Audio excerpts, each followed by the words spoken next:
সমাজ কল্যাণ মন্ত্রণালয়ের তথ্য অনুযায়ী বাংলাদেশে নারী প্রতিবন্ধী সংখ্যা 6,26,539 জন। এর মধ্যে বেশিরভাগ প্রতিবন্ধী নারী দরিদ্র সীমার নিচে বসবাস করছে। অন্তর্ভুক্তিমূলক সমাজ প্রতিষ্ঠায় ও সমাজের সমুন্নয়নের জন্য প্রতিবন্ধী নারীদের উন্নয়নে নজর দিতে হবে। এসব নারীদের কিছু কথা আসুন আমরা তাদের মুখ থেকেই শুনি। আমার নাম নাইমা সুলতানা পাখি। আমি ফরিদপুর সরকারি সারদা সুন্দরী মহিলা কলেজ অনার্স 4th বর্ষ বাংলা বিভাগে অধ্যয়নরত আছি।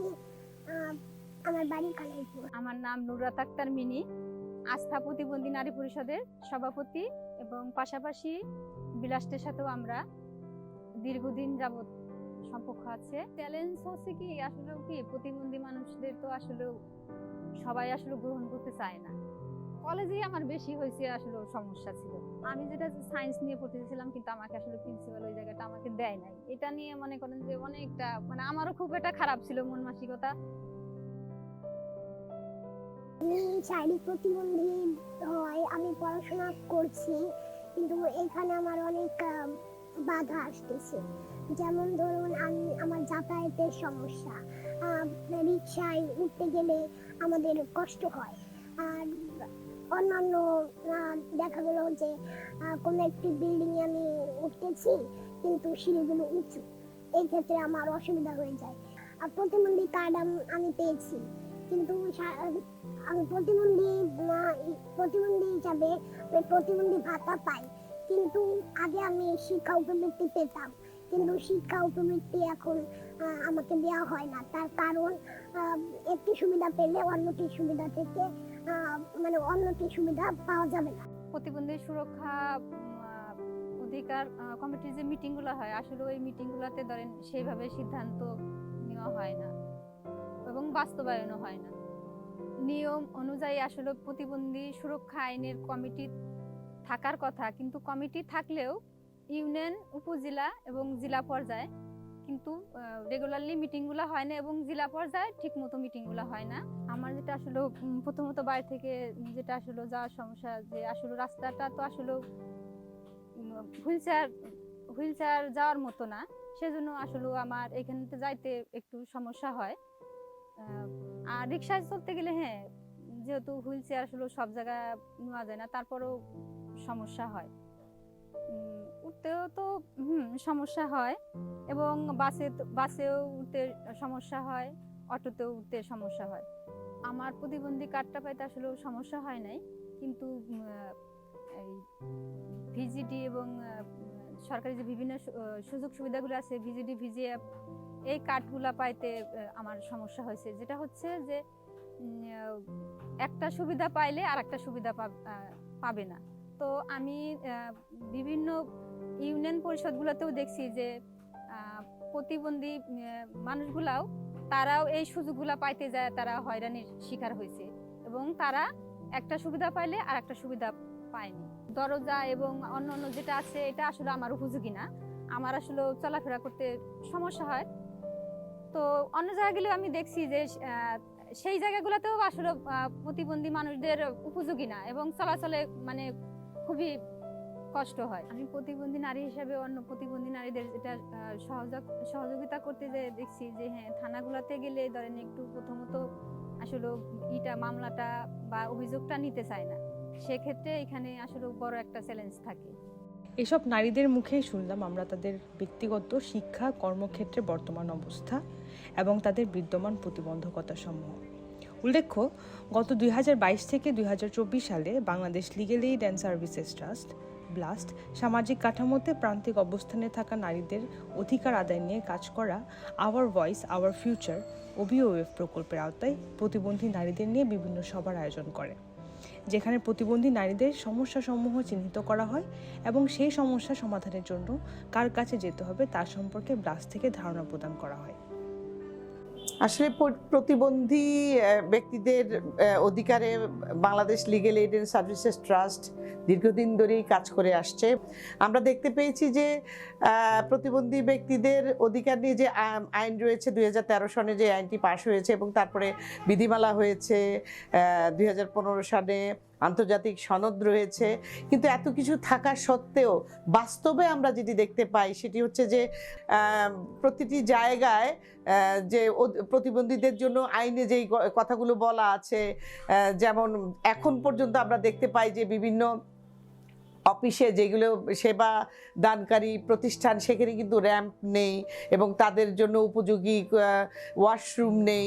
বেশিরভাগ জায়গায় আমরা দেখতে পাই যে এগুলো নেই। বড় বড় দুই একটা স্থাপনায় হয়তো বা আমরা দেখি, কিন্তু বেশিরভাগ জায়গাতে এটি নেই। পাশাপাশি এই যে আইনের যে বাস্তবায়ন, সেই আইনের বাস্তবায়ন হচ্ছে না কতগুলো কারণে। সেটা হলো যে প্রতিবন্ধী ব্যক্তি যারা আছেন তারা নিজেরাও জানেন না যে আসলে কোথায় যেতে হবে, কার কাছে গেলে পরে আমি রিলিফ পাবো, কোথায় আবেদন করতে হবে।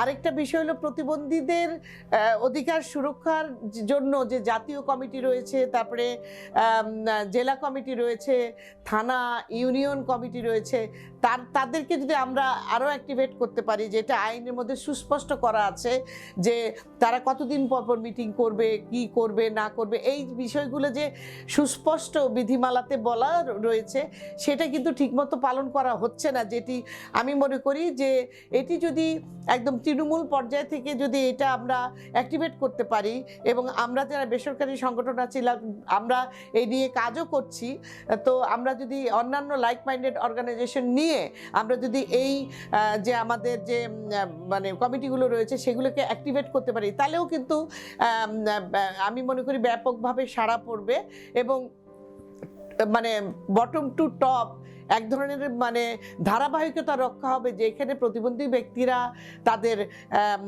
অধিকারের জন্য লড়াই করতে হবে। এবং যেখানে যেখানে সম্ভব যে সমস্ত সরকারি বেসরকারি যে সমস্ত কমিটি রয়েছে যারা অধিকার ভিত্তিক কাজ করে, সেখানে আমি মনে করি সম্ভব হলে অবশ্যই সেখানে প্রতিবন্ধী ব্যক্তিদের মধ্য থেকে প্রতিনিধি রাখা উচিত। Bangladesh legal aid and services trust ব্লাস্টের মনিটরিং টিম থেকে আমরা ব্লাস্টে পরিচালিত সকল প্রকল্পেরই মনিটরিংয়ের কাজগুলো মাঠ পর্যায়ে দেখে থাকি। অভিযোগ প্রকল্পেরই মাঠ পর্যায়ে কাজ করতে গিয়ে আমরা প্রতিবন্ধী নারীদের সাথে কার্যক্রমগুলো দেখে এসেছি। তাদের কাছ থেকে শুনে যেই বিষয়গুলো আমরা আইডেন্টিফাই করতে পেরেছি, তার মধ্যে তাদের যে সমস্যাগুলো হয় তার প্রথমত পরিবহন এবং বিভিন্ন অফিসে যাতায়াতের জন্য প্রতিবন্ধী বান্ধব ব্যবস্থা নেই, সেইটার ব্যবস্থাগুলো দেখা জরুরি। দ্বিতীয়ত তাদের যে স্বাস্থ্য সেবা বা তাদের যে প্রশিক্ষণগুলো আছে সেই প্রশিক্ষণগুলো আরও কীভাবে কার্যকরী ব্যবস্থা নেওয়া যায় সেটার উপরেও প্রয়োজনীয় পদক্ষেপ নেওয়া দরকার। তৃতীয়ত তাদের যে বিশেষ শিক্ষা বা প্রশিক্ষণগুলা আমরা দিয়ে থাকি সেইটার অগ্রগতিগুলা কীরকম আছে সেইটাও আমরা দেখা দরকার। সর্বশেষ আমরা আরেকটা বলতে পারি যে প্রতিবন্ধী নারী তাদের যে জন্য যে নীতিমালা বা আইন প্রণয়ন আছে সেইটা আরও কীভাবে নিশ্চিত করা যায় সেটার উপরে জরুরি ব্যবস্থা গ্রহণ করা প্রয়োজন।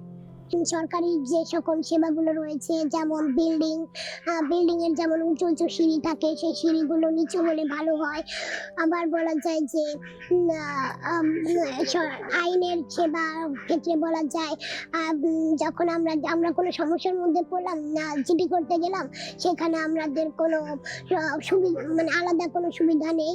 তো স্পেশালি আমাদের জন্য প্রতিবন্ধীদের জন্য যদি আলাদা একটা সুব্যবস্থা থাকে, সেক্ষেত্রে আমি বলবো শুধু আমি নয়, আমার মতো সকল প্রতিবন্ধী ভাই বোনেরাই খুবই উপকৃত হবেন। ব্লাস্ট সংস্থায় গিয়ে আমার যে পরিবর্তনগুলো হয়েছে বলতে আমি আমাদের মতো প্রতিবন্ধীদের যে সুযোগ সুবিধা অসুবিধার কথা বলার কোনো স্থান মানে আমি এই পর্যন্ত মানে কোথাও দেখি নাই। তো আমি কয়েকবার এই প্রোগ্রামে অংশ নেওয়ার পর দেখলাম যে আসলে আমাদের প্রতিবন্ধীদের জন্য বলার একটা স্থান আমি মনে করি আমি পেলাম।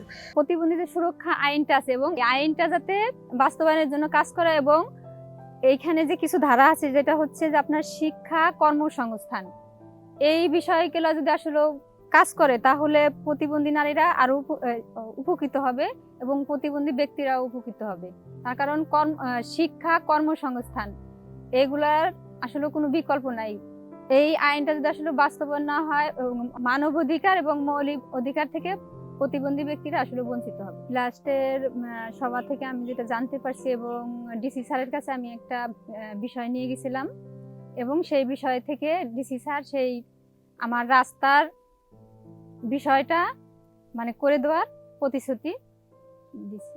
আমি ব্লাস্টের বেশ কয়েকটি প্রোগ্রাম থেকে সরকারি যে কর্মকর্তারা ছিল, যেরকম আপনার এই সমাজসেবা, যুব উন্নয়ন, তারপরে আপনার পরিসংখ্যান যে অফিসার, এবং তাদের সাথে আমার আসলে একটা ভালো সম্পর্ক তৈরি হয়েছে। এবং উপজেলার যে সুরক্ষা আইনের যে কমিটি আছে সেই কমিটিটা আমাকে অন্তর্ভুক্ত করছে।